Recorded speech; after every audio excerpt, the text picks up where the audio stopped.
Hallelujah. Good morning. ಬೆಳಗಾಯ್ತು ಪ್ರಿಯರೇ, 7 ಗಂಟೆ ಆಯ್ತು. ಯಾವತ್ತೋ ಬೆಳಗಾಯ್ತು. ಎಚ್ಚರಗೊಂಡಿದ್ದೀರಾ? ದೇವರ ಮಾತು ಕೇಳಲು ಸಿದ್ಧರಾಗಿದ್ದೀರಾ? ಬನ್ನಿ ಚಿಕ್ಕ ಪ್ರಾರ್ಥನೆ ಮಾಡಿ ಆರಂಭಿಸೋಣ. ಪರಿಶುದ್ಧ ದೇವರೇ, ನಿಮಗೆ ವಂದನೆಗಳು. ಮತ್ತೊಂದು ದಿನ ನಮಗೆ ಕೊಟ್ಟಿದ್ದೀರಿ. ಮತ್ತೊಮ್ಮೆ ನಮ್ಮೊಂದಿಗೆ ಮಾತಾಡಿ ನಮ್ಮ ಹೃದಯದ ಆಸೆ ತೀರಿಸಿರಿ, ನಮ್ಮ ಹೃದಯದ ಅವಶ್ಯಕತೆ ತೀರಿಸಿರಿ ಎಂದು, ನಿಮ್ಮನ್ನು ಘನಪಡಿಸುವ ಜೀವಿತ ದಯಪಾಲಿಸಿರಿ ಎಂದು, ನಿಮಗೆ ಮೊರೆ ಇಡಲು ಕೃಪೆ ತೋರಿಸಿರಿ ಎಂದು, ನಿಮ್ಮ ಜೊತೆ ಇರುವಿಕೆ ಅನುಗ್ರಹಿಸಿರಿ ಎಂದು ಕ್ರಿಸ್ತನ ನಾಮದಲ್ಲಿ ಬೇಡುತ್ತೇನೆ ತಂದೆಯೇ, ಆಮೇನ್. ಹೇಗಿದ್ದೀರಿ ಪ್ರಿಯರೇ? ದಿನಾಲು ವಾಕ್ಯ ಕೇಳುವಂತಹ ನೀವು ಹೇಗಿದ್ದೀರಿ ಎಂದು ಕೇಳುವಂಥದ್ದು ನನ್ನ ಜವಾಬ್ದಾರಿಕೆಯಾಗಿದೆ.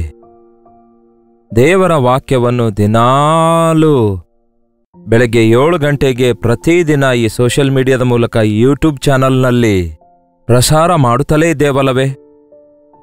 ಅದೇ ರೀತಿ ಬೇರೆ ಬೇರೆ ಮಾಧ್ಯಮದ ಮೂಲಕ ಅಂದರೆ ಫೇಸ್ಬುಕ್, ಟಿವಿ, ಯೂಟ್ಯೂಬ್ ಮೂಲಕ ದಿನಕ್ಕೆ 8 ಸಾರಿ ಬೇರೆ ಬೇರೆ ರೀತಿಯಾಗಿ ನಿಮಗೆ ವಾಕ್ಯ ಸಾರುತ್ತಲೇ ಇದ್ದೇವಲ್ಲವೇ? ಹೀಗಿರುವಲ್ಲಿ ನಿಮ್ಮಲ್ಲಿ ಎಷ್ಟು ಜನ ವಾಕ್ಯ ಕೇಳ್ತಾ ಇದ್ದೀರಿ? ನಿಮ್ಮಲ್ಲಿ ಎಲ್ಲರೂ ಕೇಳ್ತಿದ್ದೇವೆ ಅನ್ನುತ್ತಾ ಇದ್ದೀರಿ. ಒಳ್ಳೆಯದು, ಸಂತೋಷ, ದೇವರಿಗೆ ಸ್ತೋತ್ರ. ಆದರೆ ವಾಕ್ಯವನ್ನು ನೀವು ಕೇಳುತ್ತಿರುವಾಗ ನಿಮ್ಮಲ್ಲಿ ನಂಬಿಕೆ ಅಭಿವೃದ್ಧಿ ಆಗುತ್ತಿದೆಯಾ? ನಿಮಗೆ ದೈವ ಭಯ ಉಂಟಾಗ್ತಾ ಇದೆಯಾ? ನಿಮ್ಮಲ್ಲಿ ಪರಿವರ್ತನೆ ಉಂಟಾಗ್ತಿದೆಯಾ? ಶುದ್ಧ ಹೃದಯವನ್ನು ಕಾಪಾಡಿಕೊಳ್ತಾ ಇದ್ದೀರಾ?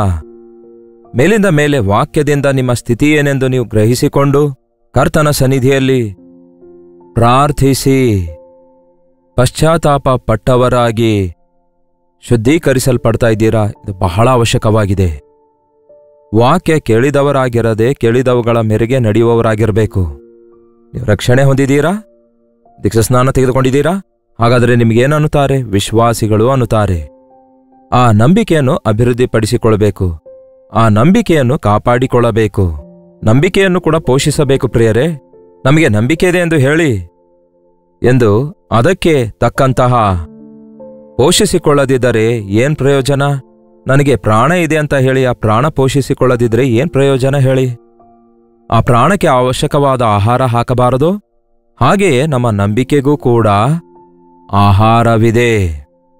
ಮನುಷ್ಯನು ರೊಟ್ಟಿ ತಿಂದ ಮಾತ್ರದಿಂದ ಬದುಕುವುದಿಲ್ಲ, ದೇವರ ಬಾಯಿಂದ ಹೊರಡುವ ಪ್ರತಿಯೊಂದು ಮಾತಿನಿಂದ ಬದುಕುವನು ಎಂದು ಯೇಸು ಹೇಳಿದ್ದಾರೆ. ಕೇಳುವುದರಿಂದ ನಂಬಿಕೆ ಉಂಟಾಗುತ್ತೆ. ಅದು ಕೂಡ ಕ್ರಿಸ್ತ ಯೇಸುವಿನ ಮಾತುಗಳು ಕೇಳುವುದರಿಂದ ನಂಬಿಕೆಯು ಅಭಿವೃದ್ಧಿಯಾಗುತ್ತದೆ. ಅಷ್ಟಕ್ಕೂ ನೀವು ವಿಶ್ವಾಸಿಗಳಾಗಿದ್ದೀರಾ?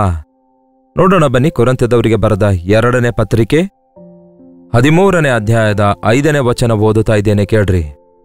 ಕ್ರಿಸ್ತ ನಂಬಿಕೆಯಲ್ಲಿ ಇದ್ದೀರೋ ಇಲ್ಲವೋ ಎಂದು ನಿಮ್ಮನ್ನು ನೀವೇ ಪರೀಕ್ಷಿಸಿಕೊಳ್ಳಿರಿ, ನಿಮ್ಮನ್ನು ಪರಿಶೋಧಿಸಿಕೊಳ್ಳಿರಿ. ಇಲ್ಲಿ ಕೊರಿಂಥಿ ಸಭೆಗೆ ಪೌಲನು ಹೇಳುವುದನ್ನು ನೋಡ್ತೇವೆ. 2 ವರ್ಷ ಅವರಿಗೆ ಉಪದೇಶ ಮಾಡಿ ಆ ಸಭೆಯನ್ನು ಉಜ್ಜೀವಗೊಳಿಸಿದ ನಂತರ ಹೇಳ್ತಾನೆ.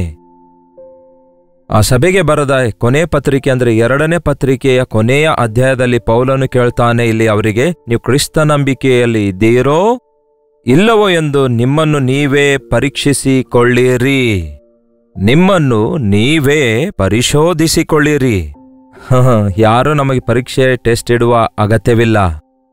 ನಮ್ಮ ಭಕ್ತಿಯ ವಿಷಯದಲ್ಲಿ ನಮ್ಮಷ್ಟಕ್ಕೆ ನಾವೇ ಪ್ರಶ್ನಿಸಿಕೊಳ್ಳಬೇಕು. ನಮ್ಮನ್ನು ನಾವೇ ಪರೀಕ್ಷಿಸಿಕೊಳ್ಳಬೇಕು. ನಮ್ಮನ್ನು ನಾವೇ ಪರೀಕ್ಷಿಸಿಕೊಳ್ಳಬೇಕು. ನಾವು ನಂಬಿಕೆಯಲ್ಲಿ ಎಷ್ಟರ ಮಟ್ಟಿಗೆ ಬೆಳೆದಿದ್ದೇವೆ ಎಂಬುದಾಗಿ. ನೀವು ಕ್ರಿಸ್ತ ನಂಬಿಕೆಯಲ್ಲಿ ಇದ್ದೀರೋ ಇಲ್ಲವೋ ಎಂದು ನಿಮ್ಮನ್ನು ನೀವೇ ಪರೀಕ್ಷಿಸಿಕೊಳ್ಳಿರಿ, ನಿಮ್ಮನ್ನು ನೀವೇ ಪರಿಶೋಧಿಸಿಕೊಳ್ಳಿರಿ. ಹೇಗೆ ಪರೀಕ್ಷಿಸಿಕೊಳ್ಳಬೇಕು? ನನಗೆ ನಂಬಿಕೆ ಇದೆ ಎನ್ನುವಂಥವನು ಸಾಲ ಮಾಡುವುದಿಲ್ಲ. ನನಗೆ ನಂಬಿಕೆ ಇದೆ ಎನ್ನುವವನು ಪ್ರತಿ ಸಣ್ಣ ಸಣ್ಣ ವಿಷಯಕ್ಕೆ ಕಳವಳಗೊಳ್ಳುವುದಿಲ್ಲ. ನನಗೆ ನಂಬಿಕೆ ಇದೆ ಎನ್ನುವಂಥವನು ನನ್ನ ಯೇಸು ನನಗೆ ಸ್ವಸ್ಥಪಡಿಸುತ್ತಾರೆ ಎಂದು ನಂಬುತ್ತಾನೆ. ನನಗೆ ನಂಬಿಕೆ ಇದೆ ಎನ್ನುವಂಥವನು ಯಾವುದಾದರೂ ಅನ್ಯಾಯ ಎದುರಿಸುವಾಗ ಇಲ್ಲವೇ ಅವಮಾನ ಎದುರಿಸಬೇಕಾದಾಗ ತಕ್ಷಣವೇ ಲೌಕಿಕವಾಗಿ ರಿಯಾಕ್ಟ್ ಆಗೋದಿಲ್ಲ. ನನ್ನ ಕರ್ತನು ನನಗೆ ಸಹಾಯ ಮಾಡುತ್ತಾರೆ, ನನ್ನ ಕರ್ತನು ನನ್ನ ಪಕ್ಷದಲ್ಲಿದ್ದಾನೆ ಎಂದು ನಂಬುವಂಥವನು ಮೌನವಾಗಿರುತ್ತಾನೆ. ನಂಬಿಕೆ ಇರುವಾಗ ನೀವು ಅದನ್ನು ಕ್ರಿಯೆಯಲ್ಲಿ ತೋರಿಸಬೇಕು. ನನ್ನ ದೇವರು ಅತ್ಯಂತ ದೊಡ್ಡ ದೇವರೆಂಬ ನಂಬಿಕೆ ನಿಮಗಿರುವಾಗ, ನೀವು ಕೊರತೆಯಲ್ಲಿರುವಾಗ ನಿಮಗೆ ಯಾವ ದಿಗುಲಿರುವುದಿಲ್ಲ. ನಿಮಗೆ ನಿಮ್ಮ ದೇವರು ಅದ್ಭುತ ಮಾಡುವಾತನು ಎಂಬ ನಂಬಿಕೆ ನಿಮಗಿರೋದಾದರೆ ಈ ಕಷ್ಟದಲ್ಲಿ, ಈ ಬಾಧೆಯಲ್ಲಿ ನನಗೆ ಯಾರು ಬಿಡಿಸುತ್ತಾರೆ ಎಂದು ನೀವು ಅಳುವುದಿಲ್ಲ. ನಿಮ್ಮನ್ನು ನೀವೇ ಪರಿಶೀಲಿಸಿಕೊಳ್ಳಿರಿ. ಕಷ್ಟಕಾಲದಲ್ಲಿ, ವೇದನೆಯಲ್ಲಿ, ಹೋರಾಟಗಳಲ್ಲಿ, ಅವಮಾನಗಳಲ್ಲಿ, ನಿಂದೆಗಳಲ್ಲಿ, ಕೊರತೆಗಳಲ್ಲಿ ನೀವು ವಿಶ್ವಾಸಿಗಳಂತೆ ಪ್ರವರ್ತಿಸ್ತಾ ಇದ್ದೀರಾ? ಅವಿಶ್ವಾಸಿಗಳಂತೆ ಪ್ರವರ್ತಿಸ್ತಾ ಇದ್ದೀರಾ? ನೀವು ಕ್ರಿಸ್ತ ನಂಬಿಕೆಯಲ್ಲಿದ್ದೀರೋ ಇಲ್ಲವೋ ಎಂದು ನಿಮ್ಮನ್ನು ನೀವೇ ಪರೀಕ್ಷಿಸಿಕೊಳ್ಳಿರಿ, ನೋಡಿಕೊಳ್ಳಿರಿ. ಏನಂತೆ? ಏನು ಯೇಸು ಕ್ರಿಸ್ತನು ನಿಮ್ಮಲ್ಲಿದ್ದಾನೆ ಎಂಬುದು ನಿಮ್ಮನ್ನು ಕುರಿತು ನಿಮಗೆ ಚೆನ್ನಾಗಿ ತಿಳಿಯುವುದಿಲ್ಲವೋ? ಇಲ್ಲವಾದರೆ ಭ್ರಷ್ಟರಾದ್ರಿ. ಬೈಬಲ್ ಹೇಳ್ತದೆ, ಬಹಳಷ್ಟು ಜನ ಅಂತ್ಯಕಾಲದಲ್ಲಿ ಭ್ರಷ್ಟರಾಗ್ತಾರಂತೆ. ಅಂದರೆ ವಿಶ್ವಾಸಿಗಳೇ, ಅಂದರೆ ತಾವು ನಂಬಿರುವ ನಂಬಿಕೆಗೆ ವಿರುದ್ಧವಾಗಿ ತಿರುಗಿ ಬೀಳ್ತಾರಂತೆ. ಈಗ ಹೊಸ ಹೊಸ ರೀತಿಯ ವ್ಯಾಧಿಗಳು ಬರ್ತಾ ಇವೆ. ನಮ್ಮ ಜೀವಿತದಲ್ಲಿ, ಅಂದರೆ ನಮ್ಮ ಶರೀರದಲ್ಲಿರುವಂತಹ ಕೆಲವೊಂದು ನಮ್ಮ ಸೈನ್ಯ, ಅಂದರೆ ಆ ರೋಗಕ್ಕೆ ವಿರುದ್ಧವಾಗಿ ಕೆಲಸ ಮಾಡಬೇಕಾದಂತಹ ಸೆಲ್ಸ್ಗಳು ನಮಗೆ ವಿರುದ್ಧವಾಗಿ ಕೆಲಸ ಮಾಡ್ತಾವಂತೆ. ಏನೋ ಅಂಥವರಿಗೆ ಸಡನ್ನಾಗಿ ಅದಕ್ಕೆ ಏನೋ ಹೇಳ್ತಾರೆ, medical term, I don't know. ಕೇಳಿ ಪ್ರಿಯರೇ, ಅದಕ್ಕಾಗಿಯೇ ನಿಮಗೆ ಆ ವ್ಯಾಧಿಯಲ್ಲಿ ಇನ್ನು ನಿಮಗೆ ಸ್ವಸ್ಥತೆ ಆಗಲ್ಲ. ಸ್ವಸ್ಥತೆ ಮಾಡಬೇಕಾದ ಸೆಲ್ಸ್ಗಳೆಲ್ಲ ಬೇರೆ ಪಾರ್ಟಿಗೆ ಸೇರಿಕೊಂಡವು ಎಂದರ್ಥ. ನಿಮ್ಮ ವಿರೋಧಿಗಳೊಂದಿಗೆ ನಿಮ್ಮ ಪಕ್ಷದಲ್ಲಿ ಹೋರಾಡುವವರು ಸೇರಿಕೊಂಡ್ರೆ ಹೇಗಿರುತ್ತೆ ಅಲ್ಲವೋ? ಹಾಗೇ ಆಗುತ್ತೆ. ಈ ದಿನ ವಿಶ್ವಾಸಿ ಎಂದು ಹೇಳಿಕೊಳ್ಳುತ್ತಾ ವಿಶ್ವಾಸಿಗಳು ಅವಿಶ್ವಾಸಿಗಳೊಂದಿಗೆ ಸೇರಿಕೊಳ್ತಿದ್ದಾರೆ. ಅವಿಶ್ವಾಸಿಗಳಿಗಿಂತಲೂ ಹೀನ ಸ್ಥಿತಿಗೆ ಬಿದ್ದು ಹೋಗ್ತಿದ್ದಾರೆ. ವಿಶ್ವಾಸ ಭ್ರಷ್ಟರಾಗ್ತಾ ಇದ್ದಾರೆ. ಆ ಭ್ರಷ್ಟತ್ವ ಎಂಬ ಮಾತು ಎಷ್ಟು ಭಯಂಕರವಾಗಿದೆ ಗೊತ್ತಾ ಪ್ರಿಯರೇ? ದೇವರು ಬಿಟ್ಟಂಥವ್ರು ಭ್ರಷ್ಟರಾಗ್ತಾರೆ. ದೇವರನ್ನು ಬಿಟ್ಟಂಥವ್ರು ಭ್ರಷ್ಟರಾಗ್ತಾರೆ. ಮತ್ತು ದೇವರಿಂದ ಬಿಡಲ್ಪಟ್ಟಂಥವರು ಭ್ರಷ್ಟರಾಗ್ತಾರೆ. ಒಂದು ಹೊತ್ತಿನ ಕೂಳಿಗೋಸ್ಕರ ತನ್ನ ಚೊಚ್ಚಲ ಹಕ್ಕನ್ನು ಮಾರಿಕೊಂಡ ಏಸಾವನಂತಹ ಭ್ರಷ್ಟನಾಗಲಿ, ವ್ಯಭಿಚಾರಿಯಾಗಲಿ ನಿಮ್ಮಲ್ಲಿ ಯಾವನಾದರೂ ಇದ್ದಾನೋ ಎಂದು ನೋಡಿಕೊಳ್ಳಿರಿ ಎಂದು ವಾಕ್ಯ ಹೇಳುತ್ತೆ. ಯಾರು ಪ್ರಿಯರೇ ಏಸಾವನು? ಏಸಾವನು ಅಬ್ರಹಾಮನ ಮೊಮ್ಮಗನು. ತಾತನ ಆಶೀರ್ವಾದಗಳೆಲ್ಲ ಮೊಮ್ಮಗನಿಗೆ ಬರಬೇಕು. ತಾತನ ಆಸ್ತಿಯೆಲ್ಲ ಮೊಮ್ಮಗನೇ ಕೂತ್ಕೊಂಡು ಅನುಭವಿಸಬೇಕು. ಅಂತಹ ನಂಬಿಕೆಗೆ ಮೂಲ ಪಿತೃವಾಗಿರುವ ಅಬ್ರಹಾಮನ ವಂಶಕ್ಕೆ ಸೇರಿದವನಾಗಿದ್ದನು. ಇಸಾಕನಂತಹ ಪ್ರಾರ್ಥನಾ ವೀರನೂ ದೇವರಿಂದ ಆಶೀರ್ವದಿಸಲ್ಪಟ್ಟಿರುವಂತಹ ಇಸಾಕನಿಗೆ ಹುಟ್ಟಿದವನು ಚೊಚ್ಚಲ ಮಗನೂ ಆಗಿದ್ದನು. ಚೊಚ್ಚಲತನದ ಹಕ್ಕಿನ ಬೆಲೆಯನ್ನು ಪಕ್ಕಕ್ಕೆ ತಳ್ಳಿ ಹಾಕಿ, ಚೊಚ್ಚಲತನದ ಹಕ್ಕಂದರೆ ನಂಬಿಕೆಯಿಂದ ಸ್ವಾಧೀನ ಮಾಡಿಕೊಳ್ಳುವುದನ್ನು ಬಿಟ್ಟು ಕೇವಲ ಕಣ್ಣಿಗೆ ಕಾಣಿಸುವಂತಹ ಕೂಳಿಗಾಗಿ ತನ್ನ ಚೊಚ್ಚಲತನದ ಹಕ್ಕನ್ನು ಮಾರಿಕೊಂಡ. ಈ ದಿನ ವಿಶ್ವಾಸಿಗಳು ಹಾಗೆಯೇ ಭ್ರಷ್ಟರಾಗ್ತಿದ್ದಾರೆ. ವಿಶ್ವಾಸಿಗಳು ಲೋಕದಲ್ಲಿರುವ ಮನುಷ್ಯರ ಮೆಚ್ಚುಗೆ ಪಡೆಯುವುದಕ್ಕಾಗಿ, ಲೋಕದಲ್ಲಿರುವ ಮನುಷ್ಯರನ್ನು ಸಂತೋಷಪಡಿಸುವುದಕ್ಕಾಗಿ, ಸರ್ಕಾರ ಕೊಡುವ ಸವಲತ್ತುಗಳಿಗಾಗಿ ಅತ್ಯಾಸೆಪಟ್ಟು ಈ ದಿನ ನಂಬಿಕೆಯಲ್ಲಿ ಭ್ರಷ್ಟರಾಗ್ತಿದ್ದಾರೆ. ನಾವು ಕ್ರೈಸ್ತರಾಗಿದ್ದೇವೆ ಎಂದು ಹೇಳಲು ಸಂದೇಹ ಪಡಲಾರದಂತೆ ಯೇಸು ಕ್ರಿಸ್ತನನ್ನೇ ಬಿಟ್ಟು ಬಿಡ್ತಿದ್ದಾರೆ. ಎಷ್ಟು ಜನ ಈ ದಿನ ಬಹಿರಂಗವಾಗಿ ಯೇಸುವನ್ನು ತಿರಸ್ಕರಿಸುತ್ತಿದ್ದಾರೆ ಗೊತ್ತಾ? ಇನ್ನು ಎಷ್ಟೋ ಜನ ವಿಶ್ವಾಸಿಗಳೆಂದು ಹೇಳಿಕೊಳ್ಳುತ್ತಲೇ ಅಂತರಂಗದಲ್ಲಿ ಸ್ವಲ್ಪವೂ ಕೂಡ ನಂಬಿಕೆಯ ವಿಷಯದಲ್ಲಿ ಕಾರ್ಯ ಮಾಡದೆ ನಂಬಿಕೆಯಲ್ಲಿ ಕಳವಳಗೊಳ್ಳುತ್ತಾ ಇದ್ದಾರೆ. ಅವಿಶ್ವಾಸಿಗಳಿಗಿಂತಲೂ ನೀಚ ಸ್ಥಿತಿಗೆ ಬಿದ್ದು ಹೋಗ್ತಿದ್ದಾರೆ. ಪರೀಕ್ಷಿಸಿಕೊಳ್ಳಿರಿ. ಸ್ಲೋ ಪಾಯ್ಸನ್ ಅಂತೆ ನಿಮ್ಮ ನಂಬಿಕೆಯು ದಿನೇ ದಿನೇ ಅಲ್ಪ ವಿಶ್ವಾಸವಾಗಿ ಮಾರ್ಪಡುತ್ತಾ ಇದೆಯೇನೋ? ಸ್ವಲ್ಪ ಸ್ವಲ್ಪ ದೇವರಿಂದ ದೂರವಾಗ್ತಾ ಇದ್ದೀರೇನೋ? ಅದಕ್ಕೆ ದೇವರ ವಾಕ್ಯ ಉರಿತಿರುವ ಬತ್ತಿ ಚೆನ್ನಾಗುರಿಯುವಂತೆ ಕಿತ್ತಿ ಮೇಲೆ ಕೆತ್ತುತ್ತಾ ಇದ್ರು ಪೂರ್ವಕಾಲದಲ್ಲಿ. ದೀಪಗಳಲ್ಲಿ ಆ ದೀಪ ಚೆನ್ನಾಗುರಿಯಬೇಕಾದ್ರೆ ಬತ್ತಿಯನ್ನು ಸ್ವಲ್ಪ ಮೇಲೆ ಕೆತ್ತುತ್ತಾ ಇದ್ರು. ಅದಕ್ಕಾಗಿ ನಿಮ್ಮ ನಂಬಿಕೆ ತಣ್ಣಗಾಗಬಾರದೆಂದು ದೇವರ ವಾಕ್ಯದಿಂದ ನಿಮ್ಮ ನಂಬಿಕೆಯನ್ನು ಹುರಿದುಂಬಿಸುತ್ತಾ ಇದ್ದೇವೆ, ಪ್ರೇರೇಪಿಸುತ್ತಿದ್ದೇವೆ. ಎಷ್ಟು ಜನ ನಿಮ್ಮನ್ನು ನೀವು ಪರೀಕ್ಷಿಸಿಕೊಳ್ತಾ ಇದ್ದೀರಿ?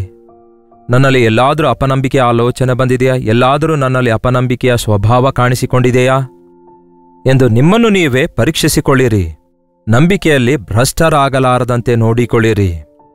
ನೀವು ಭ್ರಷ್ಟರಾಗದಂತೆ ಯೇಸು ಕ್ರಿಸ್ತನು ನಿಮ್ಮಲ್ಲಿದ್ದಾನೆ ಎಂದು ನೀವು ತಿಳಿದಿದ್ದೀರಲ್ಲವೋ? ಕ್ರಿಸ್ತನು ನಿಮ್ಮಲ್ಲಿದ್ದಾನೋ? ಕ್ರಿಸ್ತನಿಲ್ಲದವನು ಭ್ರಷ್ಟನು, ಶಾಪಗ್ರಸ್ತನು. ಕ್ರಿಸ್ತನ ಆತ್ಮ ಇಲ್ಲದವನು ಶಾಪಗ್ರಸ್ತನಾಗಿದ್ದಾನೆ.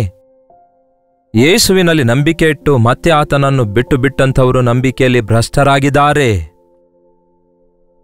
ನಿಮ್ಮನ್ನು ನೀವೇ ಪರಿಶೀಲಿಸಿಕೊಳ್ಳಿರಿ.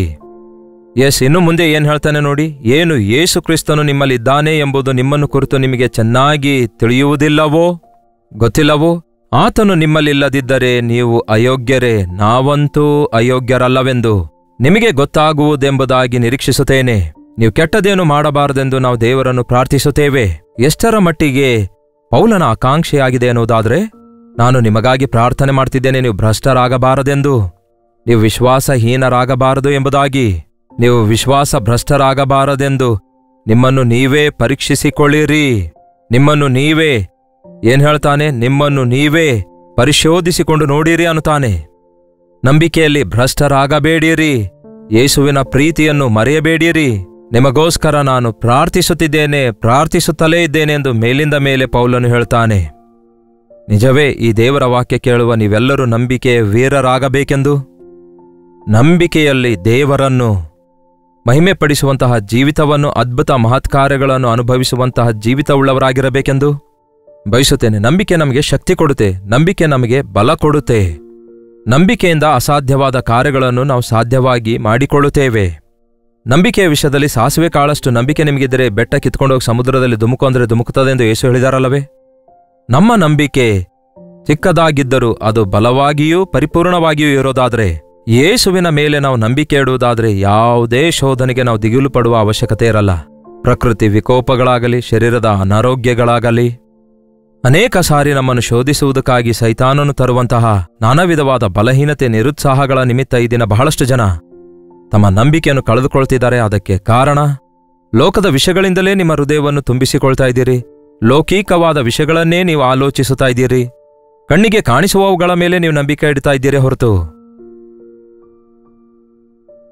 ನಿರೀಕ್ಷಿಸುವವುಗಳ ವಿಷಯದಲ್ಲಿ ನಿಜವೆಂದು ತಿಳಿಯುವುದೇ ನಂಬಿಕೆಯಾಗಿದೆ ಎಂದು ಅರ್ಥಕೊಂಡಿದ್ದೀರಾ? ಕಾಣಿಸುವ ಶತ್ರುಗಳನ್ನು ನೋಡ್ತಾ ಇದ್ದೀರಿ, ಆದರೆ ನಿಮ್ಮ ಹಿಂದೆ ಅದೃಶ್ಯವಾದ ಹಸ್ತ ನಿಮ್ಮ ಸಂಗಡ ಇದೆಯೆಂದು, ನಿಮ್ಮ ಪರವಾಗಿ ತನ್ನ ಕಾರ್ಯಗಳನ್ನು ನೆರವೇರಿಸುವ ದೇವರಿದ್ದಾರೆಂದು ನೀವು ನಂಬಲಿಕ್ಕಾಗ್ತಾ ಇಲ್ಲ. ಯಾವುದೇ ಶತ್ರುವಿಗೆ ನೀವು ಭಯಪಡುವ ಅಗತ್ಯವಿಲ್ಲ ಪ್ರಿಯರೇ. ಶತ್ರು ನಿಮ್ಮ ಮೇಲೆ ದಾಳಿ ಮಾಡ್ತಾ ಬರುವಂತೆ ಕಾಣಿಸಿಕೊಳ್ಳುವಾಗ ಯೇಸು ಅಡ್ಡ ತಡೆಯುವ ಕರ್ತನಾಗಿದ್ದಾನೆ ಎಂಬ ಸಂಗತಿ ನೀವು ಗುರುತಿಸಬೇಕು. ನೀವು ಮಾಡುವಂತಹ ಪ್ರಾರ್ಥನೆ ನಿಮ್ಮ ಸುತ್ತಲೂ ಬೇಲಿಯ ಹಾಗಿರುತ್ತೆ. ನೀವು ಕರ್ತನಾದ ಯೇಸು ಕ್ರಿಸ್ತನ ಶಿಲುಬೆಯಲ್ಲಿ ಇಟ್ಟಿರುವಂತಹ ನಂಬಿಕೆ ನಿಮಗೆ ಯೇಸು ಕ್ರಿಸ್ತನ ರಕ್ತ ಕವಚದ ಹಾಗಿರುತ್ತೆ. ಬಹಳಷ್ಟು ದೊಡ್ಡ ಗಣ್ಯರು, ವಿಐಪಿಸ್ಗಳು ಬುಲೆಟ್ ಪ್ರೂಫ್ ಜಾಕೆಟ್ ಹಾಕಿಕೊಳ್ತಾರೆ, ಬುಲೆಟ್ ಪ್ರೂಫ್ ಕಾರಲ್ಲಿ ಹೋಗ್ತಾರೆ. ಕಾರಣ, ಯಾರಾದರೂ ಅವರಿಗೆ ಗುರಿಯಿಟ್ಟು ಗುಂಡಿಟ್ಟರೂ ಕೂಡ ಅದು ಅವರಿಗೆ ಹಾನಿ ಮಾಡಲಾರದೆ ಇರುವುದಕ್ಕಾಗಿ. ಹಾಗೆಯೇ ನಮಗೂ ಕೂಡ ಯೇಸು ಕ್ರಿಸ್ತನ ರಕ್ತ ನಮ್ಮ ಸುತ್ತಲೂ ಕವಚದ ಹಾಗಿರುವಾಗ, ಯೇಸುವಿನ ರಕ್ತದ ಪ್ರಭಾವದ ಅಡಿಯಲ್ಲಿ ನಾವಿರುವಾಗ ದುಷ್ಟ ಸೈತಾನನ ಅಗ್ನಿಬಾಣಗಳನ್ನೆಲ್ಲ ಆರಿಸಿಬಿಡ್ತೇವೆ. ಸೈತಾನನು ನಮಗೆ ಯಾವ ಹಾನಿ ಮಾಡಲಾರನು. ಇದನ್ನು ನೀವು ನಂಬುವುದಾದರೆ ನೀವು ಅದ್ಭುತ ಕಾರ್ಯ ಕಾಣುತ್ತೀರಿ. ನಿಮ್ಮ ಬಲಗಡೆಯಲ್ಲಿ 1000 ಜನ, ನಿಮ್ಮ ಎಡಗಡೆಯಲ್ಲಿ 10,000 ಜನ ಬಿದ್ದರೂ ಯಾವ ಅಪಾಯವೂ ನಿಮಗೆ ಸಂಭವಿಸದು. ಎಷ್ಟು ಹೆಚ್ಚು ವಾಕ್ಯವನ್ನು ಓದುತ್ತೀರೋ, ಎಷ್ಟು ಹೆಚ್ಚು ವಾಗ್ದಾನ ನಂಬುತ್ತೀರೋ, ಅಷ್ಟೇ ಹೆಚ್ಚಾಗಿ ನಾವು ನಂಬಿಕೆಯಲ್ಲಿ ಅಭಿವೃದ್ಧಿಯಾಗುತ್ತೇವೆ. ಕೆಲವೊಮ್ಮೆ ನಿಂತುಕೊಂಡು ನಿಮ್ಮ ನಂಬಿಕೆ ಎಷ್ಟು ಬೆಳೆದಿದೆ ಎಂದು ಮತ್ತು ನೀವು ನಂಬಿಕೆಯಲ್ಲಿ ಎಷ್ಟು ಬೆಳೆದಿದ್ದೀರಿ ಎಂದು ನಿಮ್ಮನ್ನು ನೀವೇ ಪರೀಕ್ಷಿಸಿಕೊಂಡು, ಸರಿಯಾಗಿ ಬೆಳೆದಿಲ್ಲವಾದರೆ ಪಶ್ಚಾತ್ತಾಪ ಪಟ್ಟವರಾಗಿ ಮತ್ತೊಂದು ಸಾರಿ ಶಕ್ತಿಯಿಂದ ತುಂಬಲ್ಪಡಿಯಿರಿ. ಫ್ಯೂಲ್ ಆಗೋಗಿದೆ ಎಂದು ನಾವು ಕಾರ್ನಲ್ಲಿ ಆ ರೆಡ್ ಸಿಗ್ನಲ್ ನೋಡಿದ ತಕ್ಷಣವೇ ಪೆಟ್ರೋಲ್ ಹಾಕಿಸಿಕೊಳ್ತೇವಲ್ಲವೇ? ಹಾಗೆಯೇ ನಮ್ಮ ಜೀವಿತದಲ್ಲಿ ಆಧ್ಯಾತ್ಮಿಕವಾಗಿ ಬಲಹೀನರಾಗ್ತಾ ಇದ್ದೇವೆ, ನಂಬಿಕೆಯಲ್ಲಿ ನಾವು ಬಲಹೀನರಾಗಿದ್ದೇವೆ ಎಂದು ಗ್ರಹಿಸಿಕೊಂಡಾಗ ವಾಕ್ಯವನ್ನು ಪಠಿಸಿ ಮೊಳಕಾಲೂರಿ ಪ್ರಾರ್ಥಿಸಿ ದೇವರ ಸನ್ನಿಧಿಯಲ್ಲಿ ಕಾದುಕೊಂಡಿರುವುದಾದರೆ ನಂಬಿಕೆಗೆ ಮೂಲನಾಗಿರುವ ಕ್ರಿಸ್ತನು ನಮ್ಮನ್ನು ಬಲಪಡಿಸುತ್ತಾರೆ. ಪ್ರಾರ್ಥನೆ. ಪರಿಶುದ್ಧ ದೇವರೇ, ಪ್ರೀತಿಯುಳ್ಳ ತಂದೆಯೇ, ಈ ದಿನಮಾನಗಳಲ್ಲಿ ಅಂದರೆ ಈ ಅಂತ್ಯಕಾಲದಲ್ಲಿ ನಂಬಿಕೆಯನ್ನು ಮನುಷ್ಯಕುಮಾರನು ಕಾಣುವನೋ ಎನ್ನುವಂತಹ ದಿನಮಾನಗಳಲ್ಲಿ ನಾವಿರುತ್ತಿರುವಾಗ, ವಿಜ್ಞಾನ ಹೆಚ್ಚಾಗುತ್ತಿರುವ ಹಾಗೆ ನಂಬಿಕೆ ಕ್ಷೀಣಿಸಲ್ಪಡುವಂತಹ ಸ್ಥಿತಿಯಲ್ಲಿ, ಪ್ರತಿಯೊಂದು ಮನುಷ್ಯನುಂಟು ಮಾಡಿರುವ ಮಾನವ ಲೆಕ್ಕಾಚಾರದಿಂದಲೇ ಮುಕ್ತಾಯಗೊಳ್ಳುವಾಗ, ನಂಬಿಕೆಯಲ್ಲಿ ಕಾರ್ಯ ಮಾಡಲಾರದಂತಹ ಸ್ಥಿತಿಯಲ್ಲಿ ನಾವಿರುತ್ತಿರುವಾಗ, ಯೇಸುವಿನ ಕಡೆಗೆ ನೋಡುವವರಾಗಿ ನಂಬಿಕೆಯಲ್ಲಿ ಭ್ರಷ್ಟರಾಗಲಾರದಂತೆ ನಮ್ಮ ಜೀವಿತದಲ್ಲಿ ದೇವರೇ, ನಾವು ನಿಮ್ಮನ್ನು ಎಷ್ಟರ ಮಟ್ಟಿಗೆ ನಂಬುತ್ತಾ ಇದ್ದೇವೆ ಎಂಬುದಾಗಿ, ನಿಮ್ಮಲ್ಲಿ ಎಷ್ಟು ನಿರೀಕ್ಷೆ ಇಟ್ಟಿದ್ದೇವೆ ಎಂಬುದಾಗಿ ನಮ್ಮನ್ನು ನಾವು ಪರೀಕ್ಷಿಸಿಕೊಳ್ಳುವುದಕ್ಕಾಗಿ, ಪರಿಶೋಧಿಸಿಕೊಳ್ಳುವುದಕ್ಕಾಗಿಯೂ ಪಶ್ಚಾತ್ತಾಪ ಪಡುವುದಕ್ಕೂ ಮತ್ತೊಂದು ಸಾರಿ ನಿಮ್ಮ ಪಾದ ಸನ್ನಿಧಿಯಲ್ಲಿ ಪ್ರಾರ್ಥನೆ ಮಾಡಿ ನಂಬಿಕೆಯಲ್ಲಿ ಅಭಿವೃದ್ಧಿ ಹೊಂದಿ ಜಯಶಾಲಿಗಳಾಗಿ ಮುಂದೆ ಸಾಗಲು ನಮ್ಮಲ್ಲಿ ಪ್ರತಿಯೊಬ್ಬರಿಗೂ ಸಹಾಯ ಮಾಡಿರಿ ಎಂದು ಕ್ರಿಸ್ತನ ನಾಮದಲ್ಲಿ ಬೇಡುತ್ತೇನೆ ತಂದೆಯೇ, ಆಮೇನ್. ನಮ್ಮ ತಂದೆಯಾದ ದೇವರ ಪ್ರೀತಿಯೂ ಮಗನಾಗಿರುವ ಕ್ರಿಸ್ತನ ಕೃಪೆಯೂ ಆದರಣೆಕರ್ತನಾದ ಪವಿತ್ರಾತ್ಮನ ಸಹವಾಸವು ಕೂಡಿ ಬಂದಿರುವ ನಮ್ಮೆಲ್ಲರ ಸಂಗಡ ಇಂದಿಗೂ ಸದಾಕಾಲಕ್ಕೂ ನೆಲೆಯಾಗಿರಲಿ, ಆಮೇನ್. ದೇವರಿಗೆ ಸ್ತೋತ್ರ. ನಿಮ್ಮ ಪ್ರಾರ್ಥನಾ ಮನವಿಗಳನ್ನು 8939731313 ನಂಬರ್ಗೆ, ನೀವು ಇತರ ದೇಶದಿಂದಲೂ ವೀಕ್ಷಿಸುವುದಾದರೆ ಕೊಡಲ್ಪಟ್ಟ ಇದೇ ನಂಬರ್ಗೆ ನಿಮ್ಮ ಮನವಿ ಕಳಿಸಿರಿ. ನಿಮಗೋಸ್ಕರ ನಾವು ಪ್ರಾರ್ಥಿಸ್ತಾ ಇದ್ದೇವೆ. ದೇವರು ತಪ್ಪದೇ ತನ್ನ ಕಾರ್ಯಗಳನ್ನು ನಿಮಗೋಸ್ಕರ ಜರುಗಿಸುತ್ತಾರೆ. ಬೇರೆ ಬೇರೆ ಪ್ರಮುಖವಾದ 6 ಭಾಷೆಗಳಲ್ಲಿ ಟಿವಿ ಕಾರ್ಯಕ್ರಮ ನಾವು ಪ್ರಸಾರ ಮಾಡ್ತಿದ್ದೇವೆ. ಕಾರಣ 50% ಇಂಡಿಯನ್ಸ್ ಬಳಿಯಲ್ಲಿ ಇನ್ನೂ ಸ್ಮಾರ್ಟ್ಫೋನ್ಗಳಿಲ್ಲ. ಸೊ ಅವರಿಗೂ ಕೂಡ ಸುವಾರ್ತೆ ತಲುಪಿಸಬೇಕೆಂಬ ಆಸೆಯಿಂದ ಕಳೆದ 21 ವರ್ಷಗಳಿಂದ ಈ ಟಿವಿ ಸೇವೆ ಮುಂದುವರಿಸುತ್ತಿದ್ದೇವೆ. ಈ ನಮ್ಮ ಸೇವೆಗಾಗಿ ಪ್ರಾರ್ಥನೆ ಮಾಡಿರಿ. ಈ ಟೆಲಿವಿಷನ್ ಸೇವೆ ಎಷ್ಟೋ ಪ್ರಯಾಸದಿಂದ ಖರ್ಚಿನಿಂದ ಕೂಡಿದ್ದಾಗಿರುವುದರಿಂದ ದೇವರು ನಿಮ್ಮನ್ನು ಪ್ರೇರೇಪಿಸುವುದಾದರೆ ದಯಮಾಡಿ ನಿಮ್ಮ ಕಾಣಿಕೆಗಳನ್ನು ಕಳಿಸಿಕೊಡಿರಿ. ಜೈಪಾಲ್ ಫೌಂಡೇಶನ್ಸ್ ಎಂಬ QR ಕೋಡ್ ನಿಮಗೆ ಕಾಣಿಸುತ್ತಾ ಇದೆ. ಗೂಗಲ್ ಪೇ, ಫೋನ್ ಪೇ ಮಾಡಲು ಇಚ್ಛಿಸುವಾಗ ಫೋನ್ ನಂಬರ್ ಕೂಡ ಕೊಡಲಾಗ್ತಾ ಇದೆ. ಕೆಲವು ಸಾರಿ ಅದು ಕೆಲಸ ಮಾಡ್ತಿಲ್ಲ ಎಂದು ನಿಮ್ಮಲ್ಲಿ ಕೆಲವರು ತಿಳಿಸಿದ್ದೀರಿ. ಇನ್ನೂ ಹೆಚ್ಚಿನ ವಿವರಗಳು ಬೇಕಾದರೆ ಕೊಡಲ್ಪಟ್ಟಂತಹ ನಂಬರ್ಗೆ ಸಂಪರ್ಕಿಸಿರಿ. ಕರ್ತನ ಚಿತ್ತವಿರುವುದಾದರೆ ಮತ್ತೆ ನಾಳೆ ಇದೇ ಅನುದಿನದ ಧ್ಯಾನ ಎಂಬ ಕಾರ್ಯಕ್ರಮದಲ್ಲಿ ಮತ್ತೆ ಭೇಟಿಯಾಗೋಣ. ಅಲ್ಲಿಯವರೆಗೂ ದೇವರ ಮಹಾಕೃಪೆ ಸದಾಕಾಲಕ್ಕೂ ನಿಮ್ಮೆಲ್ಲರ ಸಂಗಡ ನೆಲೆಸಿರಲಿ.